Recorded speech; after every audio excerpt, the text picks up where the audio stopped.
Hello, my friends, and welcome back to the Higher Grounds podcast and today's morning minute meditation. Glad you decided to tune in today. And I was thinking today about the story of Moses and the Israelites in the book of Numbers. The story goes that Moses and the Israelites were out in the wilderness and wasn't much water out there. And it got to the point where the people, just like people usually do when things got hard, they began complaining and moaning to Moses and the Bible says they chided with Moses. And they were causing Moses a bunch of headaches. They were complaining and murmuring and just were about to cause an uproar, really. And so Moses went to God, asked him what to do. And the Lord said, I want you to go to a rock. There's going to be a rock here. He says, I want you to talk to that rock. And he says, if you talk to that rock, water's going to come forth out of that rock. And he says, everything's going to be fine. He says, everything's going to be fine. Now, Moses was a meek man. The Bible says he was probably the meekest man that ever lived. And meek is he's humble, he's kind-hearted, just a good man.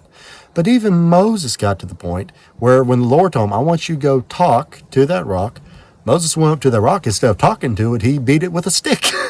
Now that's funny to us. He says, talk to the rock, and he beat it with a stick. But let's think about this here. Moses, he was a meek man, but it got to the point where life just in general got to him. It made him go a little crazy.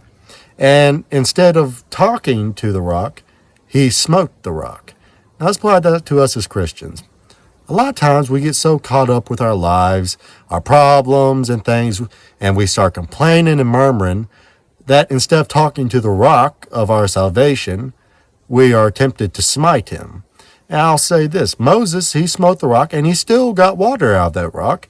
The Lord didn't curse Moses or strike him down for it. He did bless him, he still gave him the water. But later on, Moses had to pay for smiting that rock. Among smiting the rock and other things, Moses eventually and the Israelites were forced to wander the wilderness for 40 years because he smote the rock. He was blessed at the moment, but he had repercussions later on. Hey, I know things are bad. I know things may seem terrible to you right now, but be meek. When you go to the rock of our salvation, don't complain. Don't seek to smite him, but just talk to him.